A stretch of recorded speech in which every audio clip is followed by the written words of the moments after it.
Assalamu alaikum students, welcome back to Software Architecture and Design course. We are at week 11 and today we are going to cover part 3. आपको अगर याद होगा तो last lecture से हम लोग कुछ UML के डायग्राम्स की बात कर रहे हैं, यूज़ केस डायग्राम की बात की, उसके बाद हमने एक्टिविटी डायग्राम की बात की, जो फ्लो ऑफ कंट्रोल है हमारे एप्लीकेशन में, जो प्रोसेसिंग है, बिजनेस की प्रोसेसिंग है, हमने उसमें बात की कि जो एक्टिविटी डायग्राम है ये मोस्ट सूटेबल इनकम के लिए। और हमने कहा कि अगर ये डेटा फ्लो वगैरह इन सब चीज़ों को रिप्रेजेंट करती है तो व्हाट डज़ इट मीन, तो फिर डिफरेंस क्या हुआ डेटा फ्लो में इसके में। और हम लोगों ने इसमें डिस्कशन ये की कि बेसिकली जो स्ट्रक्चरल डेवलपमेंट है, स्ट्रक्चरल सॉफ्टवेयर डेवलपमेंट है, जब हम उसमें काम करते हैं तो उस वक्त हमें फ्लो चार्टिंग नज़र आती है, उस वक्त हमें डेटा फ्लो डायग्राम नज़र आती हैं। लेकिन जब ही अब हम इन्हीं कंसेप्ट को ऑब्जेक्ट ओरिएंटेशन में लेके आते हैं तो वहाँ पे हमारे पास जो ऑप्शन बचती है वो एक्टिविटी डायग्राम है। तो एक्टिविटी डायग्राम में हमने देखा कि कैसे इसका इनिशियल नोड होता है, एक फील्ड सर्कल होगा, और कैसा इसका फाइनल नोड होगा जो कि बुल आई टाइप का हमने एलिमेंट देखा था या सिंबल देखा था। फिर हमने देखा कि जो इसके जो हमारे पास ये ट्रायंगल टाइप की जो चीज़ है जिसको हम एक्शन या एक्टिविटी कहते हैं, जिसने प्रोसेसिंग करनी है, एक एक्टिविटी से दूसरी एक्टिविटी मूव करने के लिए हमारे पास एरोस थे। एरोस में भी हमने देखा कि अगर एक सिंपल एक्टिविटी का फ्लो आ रहा है, हम उसको स्प्लिट करते हैं कंकरेंसी के पॉइंट ऑफ व्यू से मल्टीपल फ्लो में। तो हमने देखा उसमें फोक कहते थे उसको, तो फोक हमारे पास एक तो स्प्लिटर था, दूसरा उसका जॉइनर था। मर्ज क्या करता था, मुख्तलिफ एक्टिविटीज़ को एक जगह पे मर्ज कर देता था। फिर हमारे पास डिसीजन नोड था, और डिसीजन नोड भी क्या कर रहा था, अगर हमें दो या दो से ज़्यादा पाथ पे मूव करना है और हमें उसमें डिसाइड करना है किसी एक पाथ पे जाएं, तो फिर हम लोगों ने डिसीजन नोड को भी देखा और कुछ एग्जांपल देखी थी एक्टिविटी डायग्राम की। आज हम अपने यूएमएल डायग्राम को कंटिन्यू रखेंगे और आज हम डिस्कस करेंगे, ये हमारी लास्ट डायग्राम होगी। इसमें लेकिन एक और डायग्राम है जो कि CRC हम कहते हैं, उसको डिस्कशन करके फिर हम इस यूएमएल को वाइंड अप कर देंगे। तो आज का जो लेक्चर है हमारा, ये डेडिकेटेड है सीक्वेंस डायग्राम की तरफ। इसका अगर आप टाइटल या नेम को थोड़ा सा अंडरस्टैंड करें तो ये आपको बता रहा है सीक्वेंस डायग्राम क्या करती होगी। एनी हो, बहुत ही मैं समझता हूँ एक इम्पोर्टेंट डायग्राम है, आपको इसकी अंडरस्टैंडिंग करनी होगी। आपके जो फाइनल ईयर प्रोजेक्ट्स है, अगर आप लोगों ने डेफिनेटली वो करेंगे तो उसमें भी आपको इसको यूज़ नज़र आएगा। तो आज का जो हमारा टोटल टॉपिक है, जो कंसिडरेशन है, वो सीक्वेंस डायग्राम है। So let's start our journey. Sequence diagram है क्या, तो इसमें जो हमारा बेसिक कंसर्न है वो इंटरेक्शन है। इंटरेक्शन, अब यहाँ पे ऑब्जेक्ट्स के बीच में जो इंटरेक्शन है, इससे पहले हम देख सकते हैं कि जो यूज़ केस डायग्राम थी उसमें इंटरेक्शन देखा कि किस तरह से इंटरेक्ट करता है हमारे सिस्टम के साथ। जबकि यहाँ पे हम देखेंगे कि जितने भी ऑब्जेक्ट्स हैं जो हम फील करते हैं कि एज एन ऑब्जेक्ट डायग्राम हमारे सिस्टम में आ सकते हैं, वो तमाम ऑब्जेक्ट्स कैसे आपस में इंटरेक्ट करेंगे। हम सिर्फ ये ही नहीं बताएंगे कि किस तरह इंटरेक्ट करेंगे, बल्कि हम उनका सीक्वेंस भी बताएंगे, इसलिए इसका नाम है सीक्वेंस डायग्राम। तो मैं इसको सिंपल वर्ड में कह सकता हूँ कि ऑब्जेक्ट्स का interaction with sequence with time ordering of messages. मतलब किस टाइम पे, मतलब हम कहते हैं जी कि सबसे पहले इस वक्त पे, इस टाइम पे एक ऑब्जेक्ट ने दूसरे ऑब्जेक्ट को मैसेज भेजा, दूसरे ऑब्जेक्ट ने तीसरे ऑब्जेक्ट को मैसेज भेजा। तो इस तरह से सीक्वेंशियल इसको देखा जाएगा, सीक्वेंस पे देखी जाएगी ऑब्जेक्ट्स की इंटरेक्शन की विद रिस्पेक्ट टू टाइम। ठीक है जी, तो हम इसको सिंपल वर्ड कह सकते हैं कि object interaction arrange in time sequence. तो ये इसका अगर मैं सिंपल वर्ड सेंटेंस बोलूँ तो ज़्यादा सूटेबल है एज़ कम्पेयर टू बाकी चीज़ों के। अब क्वेश्चन ये है कि हम इसको कहाँ कहाँ यूज़ कर सकते हैं। तो जो सीक्वेंस डायग्राम्स हैं वो हमारे पास, अगर सीक्वेंशियल फ्लो है, मसलन सीक्वेंस में चीज़ चल रही है, सीक्वेंस में फ्लो चल रहा है, वहाँ पे यूज़ किया जा सकता है इसको।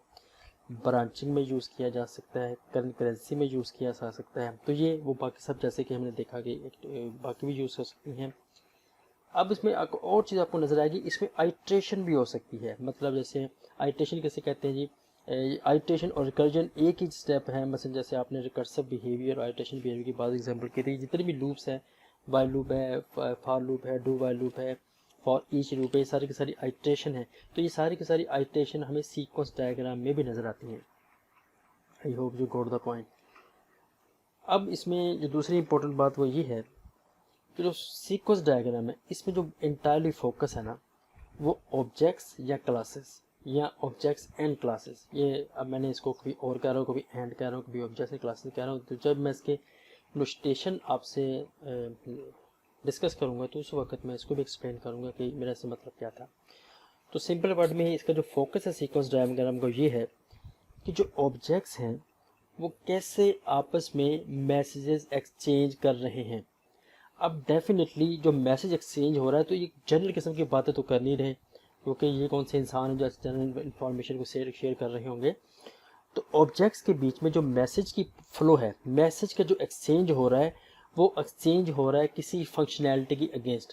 मतलब हमें कोई सिनेरियो दिया गया है, कोई यूज़ केस दी गई है, कोई फंक्शनैलिटी है।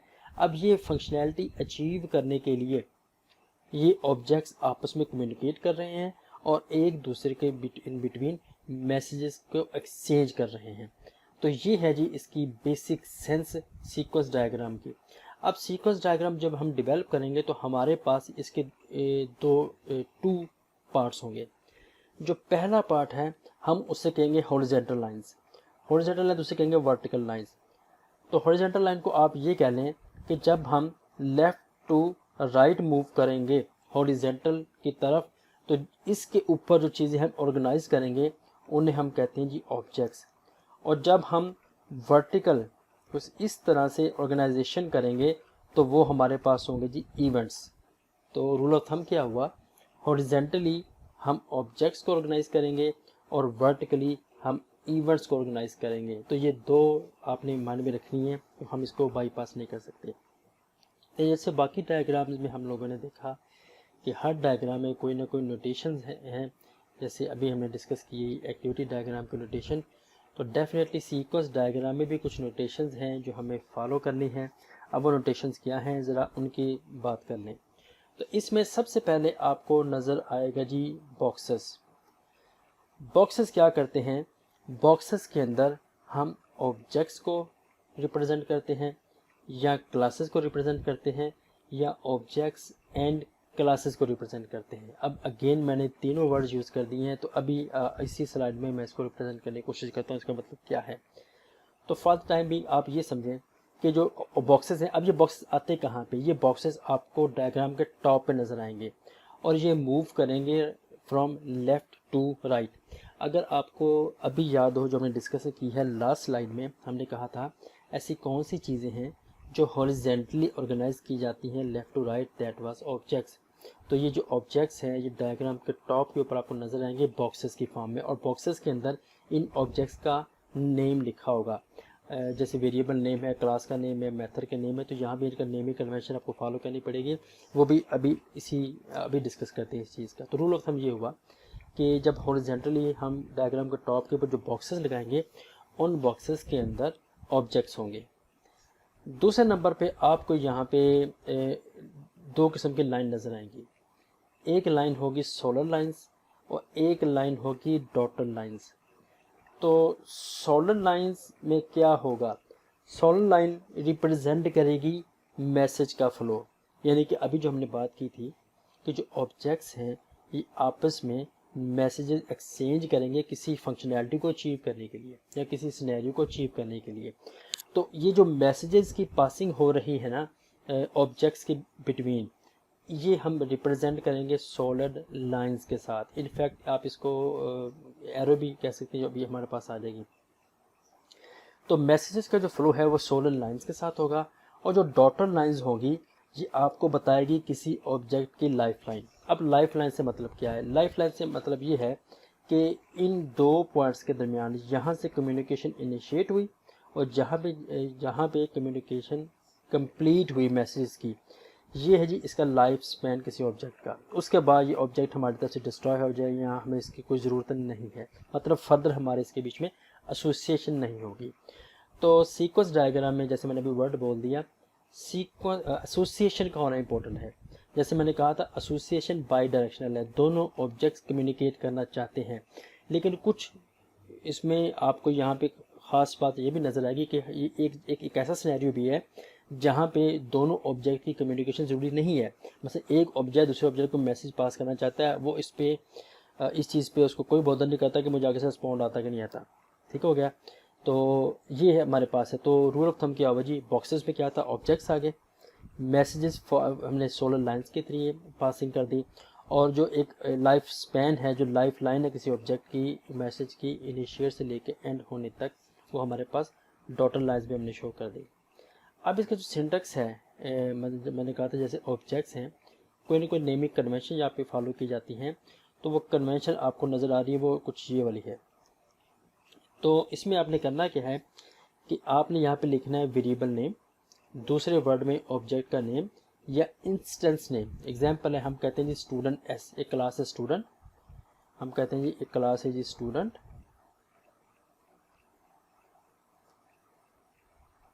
और इस क्लास में इसका हमने एक ऑब्जेक्ट क्रिएट किया S T D, student S T D.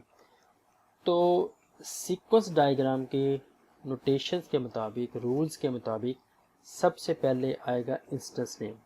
मतलब मैं लिखूंगा जी एस टी डी, फिर हम लगाएंगे जी कॉलन, और कॉलन के बाद हम लगाएंगे जी क्लास का नेम, वो इधर आ जाएगा। तो ये रूल फॉलो किया जाएगा किसी ऑब्जेक्ट्स का नेमिंग कन्वेंशन के लिए।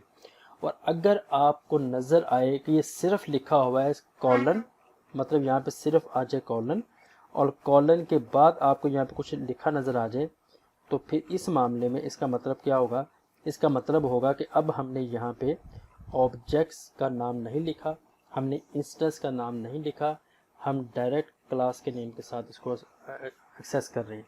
ठीक है जी। तो इसलिए मैंने कहा था कि ये ऑब्जेक्ट्स हो सकता है, या क्लास हो सकती है, या ऑब्जेक्ट और क्लास दोनों हो सकती हैं। ठीक है, मतलब या तो सिंपल ये मैं खाली इसको लिख सकते हैं, अगर मैं सिंपल लिखना चाहूँ मैं एस लिख दूँ। दूसरा हम इसको लिख सकते हैं कि कॉलन क्लास नेम, दूसरा सिर्फ क्लास नेम भी आ गया। तीसरा हम लिख सकते हैं जैसे यहाँ पे किया S T D colon student, तो इस मामले में दोनों भी इकट्ठे आ गए। तो ये है जैसे कुछ कन्वेंशन जो हमें फॉलो करनी होगी। अभी ये कंप्लीट नहीं हुआ, अब आगे चलते नोटेशंस की तरफ। अभी हमने बात की थी कि जो ऑब्जेक्ट्स जब मैसेज की कम्युनिकेट करना चाहते हैं, आपस में मैसेज का एक्सचेंज करना चाहते हैं, तो इनकी जो पहली कंडीशन ये कि इनके बीच में एसोसिएशन एग्जिस्ट करे। जैसे हमने कहा था कि students are enrol in courses and courses are teach by teachers, तो ये इनके बीच में अब यहाँ पे इसके मुताबिक जो डायरेक्ट रिलेशनशिप नहीं है, डायरेक्ट एसोसिएशन नहीं है स्टूडेंट्स और टीचर के बीच में। ठीक है तो लेकिन एसोसिएशन है, इनडायरेक्टली है। तो ये एसोसिएशन अगर होगी तभी ये मैसेज का एक्सचेंज हो सकता है, वैन्यू नहीं हो सकता है। तो एसोसिएशन है कि नहीं है वो कहाँ से पता लगेगा, वो क्लास डायग्राम से पता लगेगा। ठीक है जी। तो एसोसिएशन का होना लाजमी है ऑब्जेक्ट्स के बीच में अगर वो मैसेज को एक्सचेंज करना चाहते हैं। तो अब जो प्योर मैसेज है जब उसका एक्सचेंज की बात करेंगे तो वो हम रिप्रेजेंट करते हैं एरो के साथ। ठीक है, अभी हमने कहा था सोलर लाइन के साथ, दोनों में डिफरेंस अभी आपके सामने आ जाएगा। तो मैसेज का जो फ्लो है वो एरो के साथ होगा। अच्छा एक मैसेज, अच्छा अब क्वेश्चन ये है कि क्या एक मैसेज, एक क्लास, एक ऑब्जेक्ट खुद को मैसेज भेज सकता है? यस, एक ऑब्जेक्ट खुद को मैसेज भेज सकता है। एग्जांपल है, एक ऑब्जेक्ट खुद को रिमाइंडर भेज सकता है कि आपने ये काम करना है। ये एक ऑब्जेक्ट खुद को मैसेज कर सकता है कि ये काम तुमने रिपीट करना है, वट जो भी। इससे हम कहते हैं जी सेल्फ कॉल्स।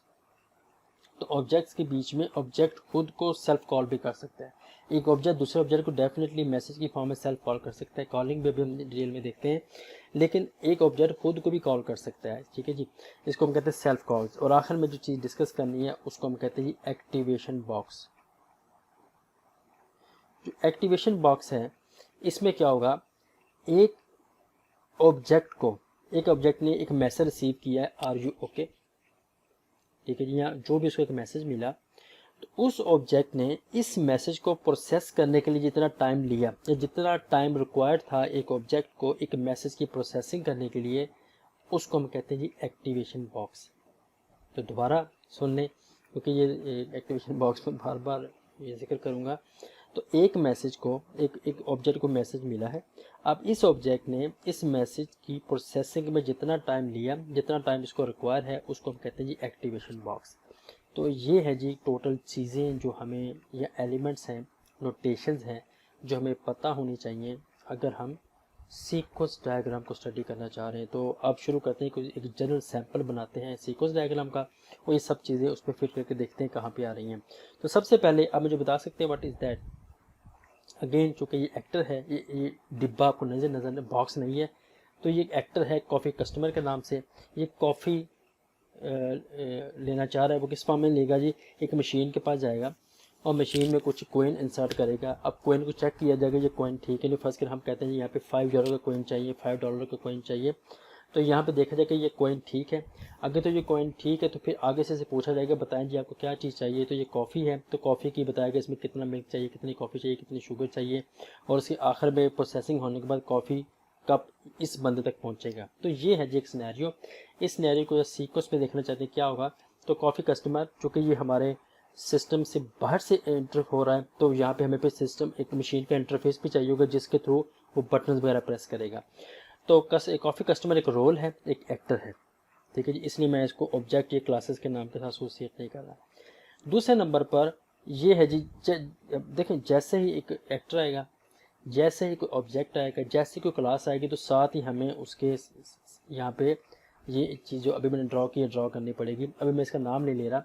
यहाँ पे देखें आपको एक हिस्सा नज़र आ रहा है डॉटर लाइंस का, एक नज़र आ रहा है बॉक्स टाइप का, ठीक है। ये जो चीज़ है बेसिकली ये इसकी लाइफ लाइन है, टाइम है। अभी हम लाइफ लाइन तो मैं नहीं कहता, इसको टाइम कह लें। टाइम का मतलब क्या होगा, तो टाइम को रिप्रेजेंट करते हैं वर्टिकल लाइन से, दैट वाज इवेंट्स। अब हमने देखे ना कि कौन कौन से इवेंट्स हैं जो कि इनके इन बिटवीन मूव करेंगे। अब दूसरे नंबर पे हम आते हैं जी इंटरफेस।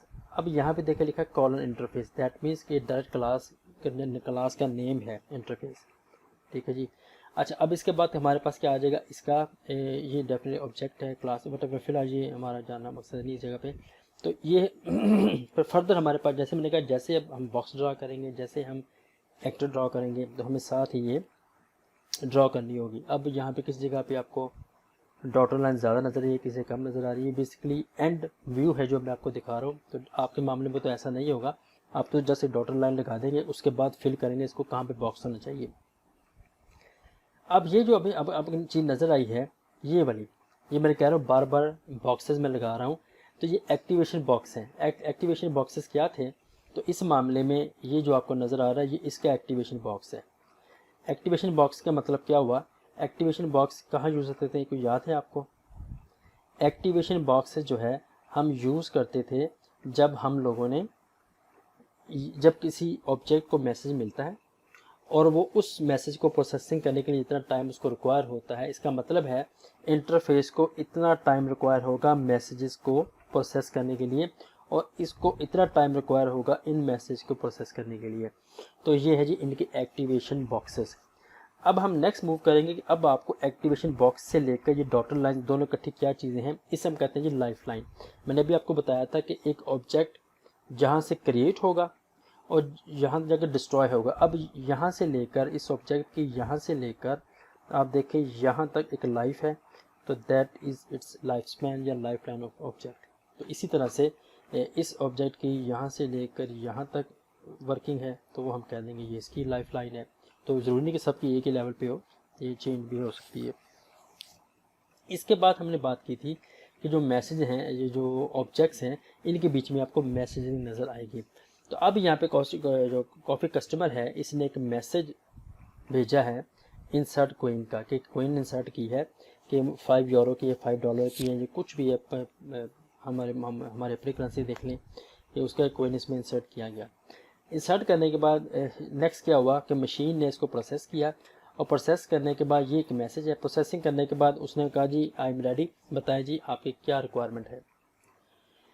अब मशीन के इस रिस्पॉन्ड के अगेंस्ट में कॉफ़ी कस्टमर ने एक मैसेज भेजा है कि process button, actually press button क्या था, उसको कॉफ़ी रिक्वायर है, जूस रिक्वायर है। आई डोंट नो कि कॉफ़ी कस्टमर जूस होता कि नहीं होता, सिंपल वर्ड में आप कह लें इसमें कॉफ़ी है और चाय है, ये दो चीज़ें हैं। तो अब प्रेस बटन इसने यहाँ पे किया और इसने कहा जी कि ठीक है जी मुझे कॉफ़ी चाहिए। अब कॉफ़ी की कुछ इसने बताया कि मिल्क की क्या वैल्यू चाहिए, यहाँ पे B1 का मतलब है इसमें इसके सारे के सारे आर्गूमेंट्स आ जाएंगे इस B1 में। इसके अगेंस्ट में जो भी उसने बताया था कितनी उसको मिल्क चाहिए, मिल्क की कितनी क्वांटिटी होनी चाहिए, शुगर मीडियम होनी चाहिए, हाई होनी चाहिए, लो होनी चाहिए, ये सब की सब चीज़ें जब भेजी गई हैं और भेजने के बाद जो पूरी कॉफ़ी बनी थी, अब डेफिनेटली वो अंदर से कप तो नहीं आएगा, तो जो कॉफ़ी कस्टमर ने जो पाइप होगा उसका मशीन का, उसके नीचे कप रखा होगा जिसमें से कॉफ़ी फिल हो जाएगी।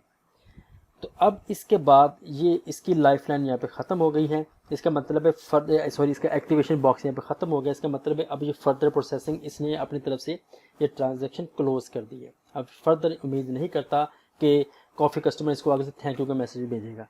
ठीक है जी। तो इसलिए अब यहाँ पे जाके इसका एक्टिवेशन, तो ये यहाँ से लेकर यहाँ तक इतना टाइम रिक्वायर हुआ, ये जो इंटरफेस है मशीन का, ये सारा मैसेज को प्रोसेस करने के लिए। अब यहाँ पे अभी फर्दर है, इसका मतलब है अभी अब फर्दर इसको आगे एक्सटेंड कर सकते हैं।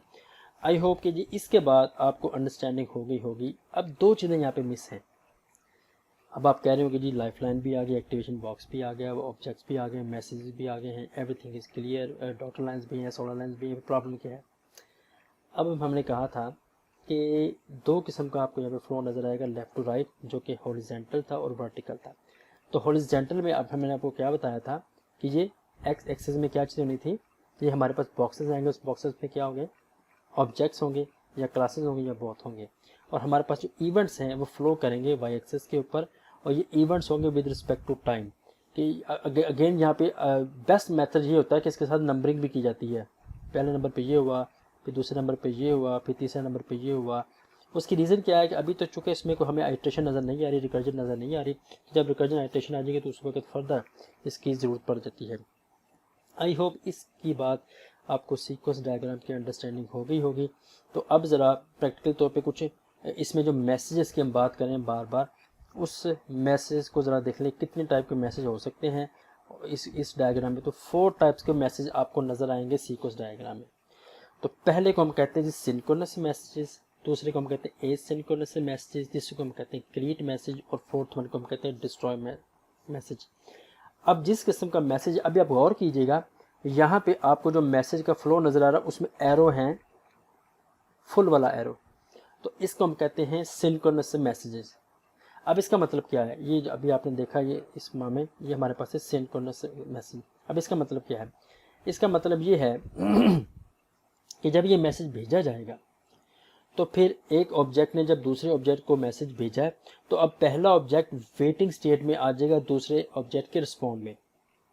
ठीक है, तो अगेन ये जो कम्युनिकेशन है दोनों ऑब्जेक्ट्स के बीच में है, लिहाजा एक ऑब्जेक्ट ने मैसेज सेंड किया, अब वो इस वेट स्टेट में है कि मैसेज वापस आएगा, और जब तक वो मैसेज वापस नहीं करता वो इसी वेटिंग स्टेट में रहेगा। तो इसे कहते हैं सिंक्रोनाइजेशन। तो दोनों ऑब्जेक्ट आपस में सिंक्रोनाइज हैं मैसेजिंग के एक्सचेंज के ऊपर।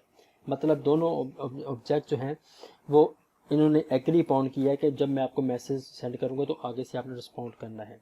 ठीक है, तो ये जो जैसे अभी आपने देखा था हमारे इस मामले में कि मैसेज गया आगे से रिस्पॉन्ड आया, मैसेज गया आगे से रिस्पॉन्ड आया, तो ये आप चीज़ आपको यहाँ भी नज़र आएगी। दूसरे नंबर पे जी एसिंक्रोनस मैसेज। एसिंक्रोनस मैसेज को रिप्रेजेंट करते हैं हाफ एरो के साथ। ये अब आप देख सकते हैं कि यहाँ पे आपको हाफ एरो का सिंबल नज़र आएगा। अब व्हाट डज इट मीन?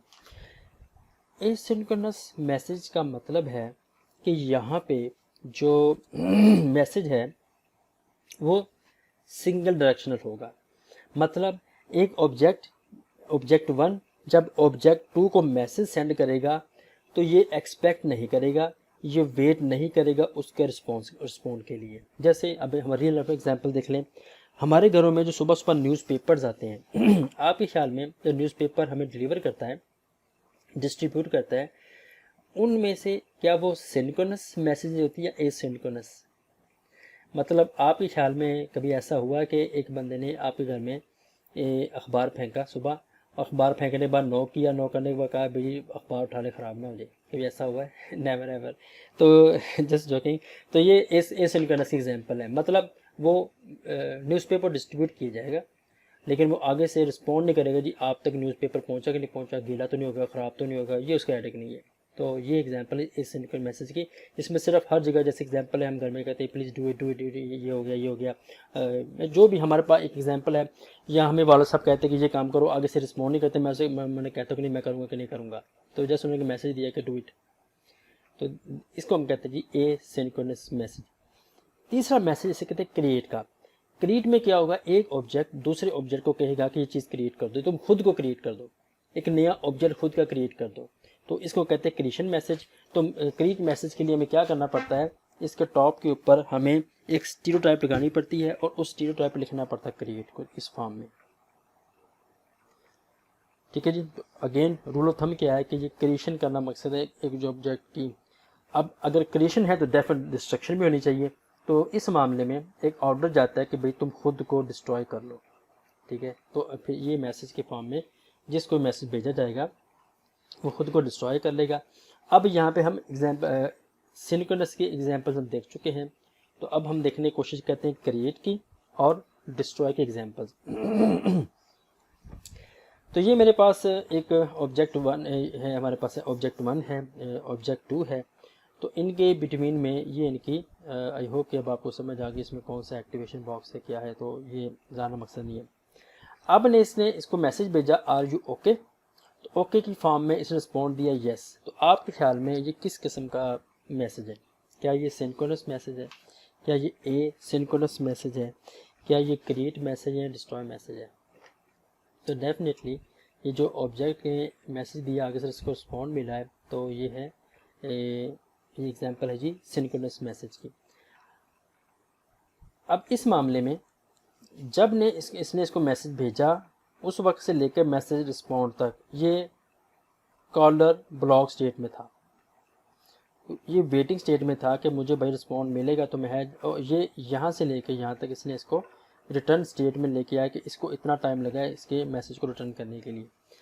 अच्छा जी, क्रिएशन में क्या होगा कि एक ऑब्जेक्ट दूसरे ऑब्जेक्ट को कहेगा जी कि एक मैसेज भेजेगा खुद को क्रिएट कर लो, और डिस्ट्रॉय को मैसेज भी ऐसा ही होगा। इसी तरह से एक ऑब्जेक्ट खुद को भी डिस्ट्रॉय कर सकता है, ज़रूरी नहीं कि उसको कोई मैसेज मिलेगा कि भाई तुम खुद को डिस्ट्रॉय करो तो तभी वो डिस्ट्रॉय करेगा। और ये चीज़ें क्रिएशन और डिस्ट्रॉयशन या डिस्ट्रक्शन ये ज़्यादा उस वक्त क्रिटिकल होती हैं जब मेमोरी मैनेजमेंट के इशू आते हैं। तो ये बहुत अब मसलन जावा सी शार्प इन लैंग्वेज में तो उसका इशू नहीं आता, मेमोरी मैनेज का बहुत आता है, C++ में या बाकी जगह पे आ सकता है। एनी हो, अब इसकी एग्जाम्पल देख लेते हैं। रजिस्ट्रार ऑफिस से और उनके साथ है जी कोर्स फॉर्म। अब हम यहाँ पे एक नया कोर्स क्रिएट करना चाहते हैं और उसको भी डिस्ट्रॉय करना चाहते हैं। तो फिर हम चाहते ये हैं कि सेट कोर्स इन्फॉर्मेशन, इन्होंने कोर्स की इन्फॉर्मेशन भेजी। फ़र्ज़ करिए जी हमारे करिकुलम में फ़र्ज़ करेंगे डेटा साइंस नहीं पढ़ाई जा रही, तो इस कोर्स की इन्फॉर्मेशन भेजी है कि ये कोर्स की इन्फॉर्मेशन लो और इसको प्रोसेस कर दो, एक नया फॉर्म, एक नया कोर्स फॉर्म उसका प्रोसेस कर दो। आगे से जो कोर्स जो करिकुलम मैनेजर की क्लास है जो कि करिकुलम का मैनेज करती है कि इस डिग्री प्रोग्राम में क्या पढ़ाया जाएगा, उनको ये मैसेज जाएगा कि ऐड कोर्स के चले जाएं। और उसने क्या किया कि इनको ऐड कोर्स का मैसेज भेजा। आगे उसने कोर्स की क्लास को कहा कि भाई ये एक नया क्लास जो एक नया कोर्स का आ गया डेटा साइंस का, उसको तुम यहाँ पे क्रिएट कर लो। क्रिएशन के बाद डेफिनेटली अगर इसको रिस्पॉन्स आ जाते हैं मोस्ट वेलकम। अच्छा, अब यहाँ पे आप एक और चीज़ देखें कि मैंने यहाँ पे एक्टिवेशन बॉक्सेस नहीं लगाए अपना टाइम बचाने के लिए, लेकिन आई होप कि अब आपको अंडरस्टैंडिंग होगी इसमें रजिस्ट्रार की क्लास कहाँ तक एक्टिवेट है। तो सिर्फ इस सिनेरियो में जो हमारे पास एक्टिवेशन बॉक्स आ जाएगा वो कुछ ये वाला बन जाएगा यहाँ पे, और आगे से ये जो हमारे पास ये जो सिंपल रिस्पॉन्स को आया है ये एक्टिव है सिर्फ यहाँ तक। एनी हो, ये हम कह सकते हैं इस तरह से। बाकी सब के सब हमारे पास यहाँ तक एक्टिवेशन बॉक्स है, इसका एक्टिवेशन बॉक्स यहाँ तक है क्योंकि इसको रिस्पॉन्ड नहीं मिला। अच्छा, अब हम बात करते हैं डिस्ट्रक्शन की। एक ऑब्जेक्ट 1 है और ऑब्जेक्ट 2 से कहता है भाई तुम खुद को डिस्ट्रॉय कर लो। तो इसमें सिंपली क्या होगा, जो ऑब्जेक्ट 2 है वो अपने को कुछ इस तरह से डिस्ट्रॉय कर लेगा। यहाँ पे जो सिंबल मैंने क्रॉस लगाया है इस क्रॉस का मतलब है डिस्ट्रक्शन है। अब ये सारी की सारी जो थ्योरेटिकल बैकग्राउंड था, अंडरस्टैंडिंग थी, जितना भी मैंने कोशिश की डायग्राम से रिप्रेजेंट करने की, ये थी सीक्वेंस डायग्राम की ईच एंड एवरी एलिमेंट को। अब मैंने यहाँ पे रिकर्जन शो नहीं की क्योंकि वो एडवांस पार्ट है इस डायग्राम का, तो वो आपके लेवल पे शायद ज़रूरत नहीं है उसकी। कुछ हमने कुछ इसकी सिंक्रोनाइजेशन की फ़िलहाल बात नहीं की। एनी हो जी, अब हम एक प्रॉब्लम लेते हैं। वो प्रॉब्लम है, आप लोगों ने सुना होगा जी, इमोशन बेस्ड म्यूज़िक प्लेयर। यानी कि एक ऐसा म्यूज़िक प्लेयर है जो इस वक्त देखता है कि आपके जज्बात कैसे हैं, आपके इमोशंस कैसे हैं, और उन इमोशंस के अगेंस्ट में वो म्यूज़िक प्ले करता है। या आप खुश हैं तो वो भंगड़े वाला म्यूज़िक प्ले कर देगा, आप उदास थे तो वो वालन वाला प्ले कर देगा, बट एवर जो भी है। अगर आप रोज़े की हालत में तो शायद कुछ और हो। एनी हो, तो इसके पॉइंट ऑफ व्यू से अब इसका ये जो सिनेरियो में नज़र आ रहा है इसको पढ़ते हैं और फिर इसको सीक्वेंस डायग्राम में रिप्रेजेंट करने की कोशिश करेंगे और फिर ये हमारा लेक्चर यहाँ से वाइंड अप हो जाएगा।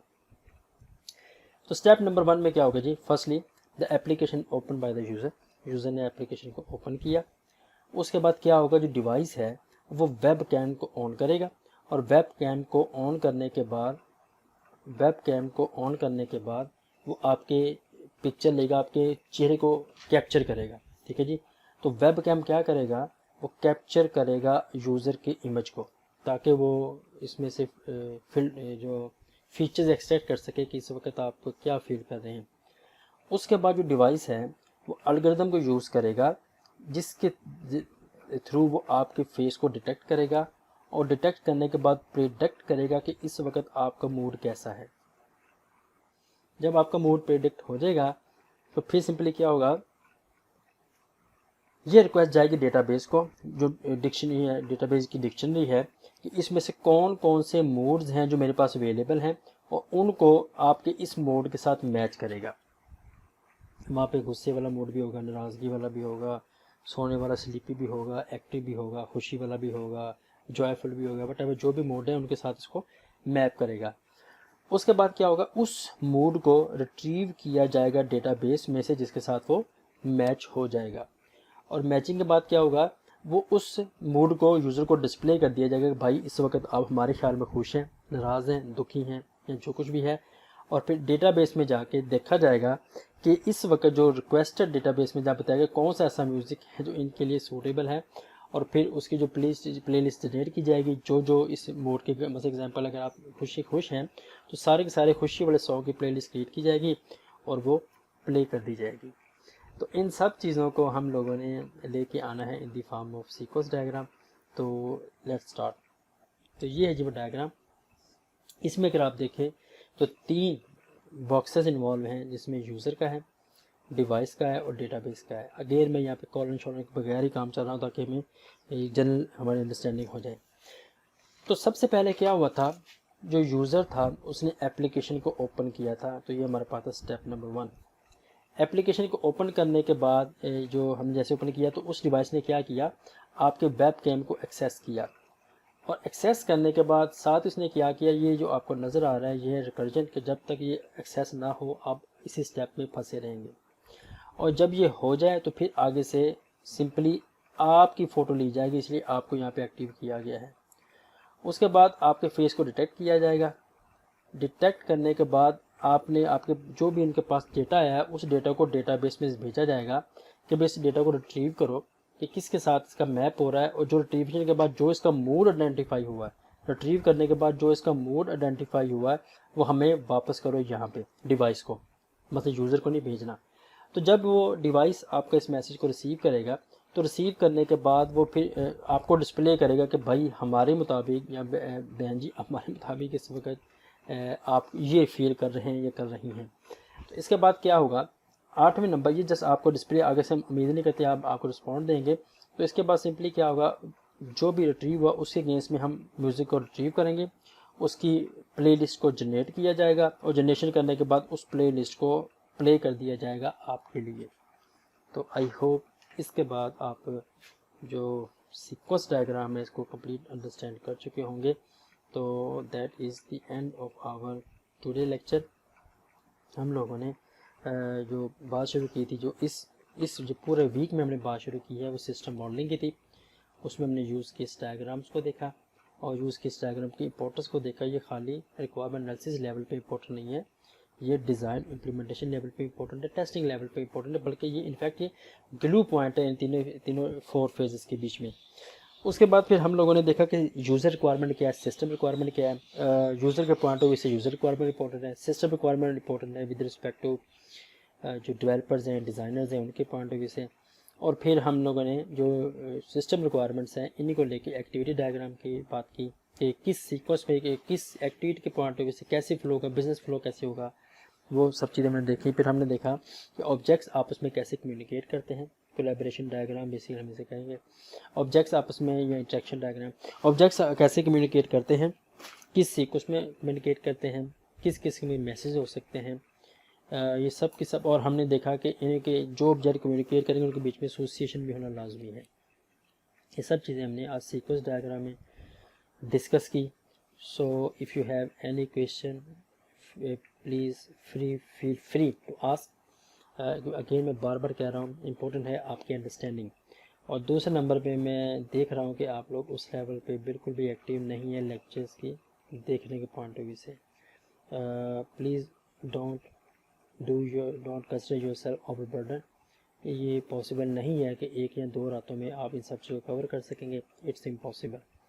तो ट्राई योर लेवल बेस्ट कि एक टाइम डेडिकेट कर लें कि हमने ये आधा घंटा या मतलब जो भी डेडिकेशन है उस पॉइंट ऑफ व्यू से डेली बेसिस पे चीज़ें की जाएंगी, क्योंकि यही कुदरत का कानून यही है कि डेली बेसिस पे चीज़ें होती हैं अगर आपने सक्सेस की तरफ जाना है तो। अपना बहुत ख्याल रखिएगा जी। अंटिल नेक्स्ट लेक्चर, अल्लाह हाफिज़।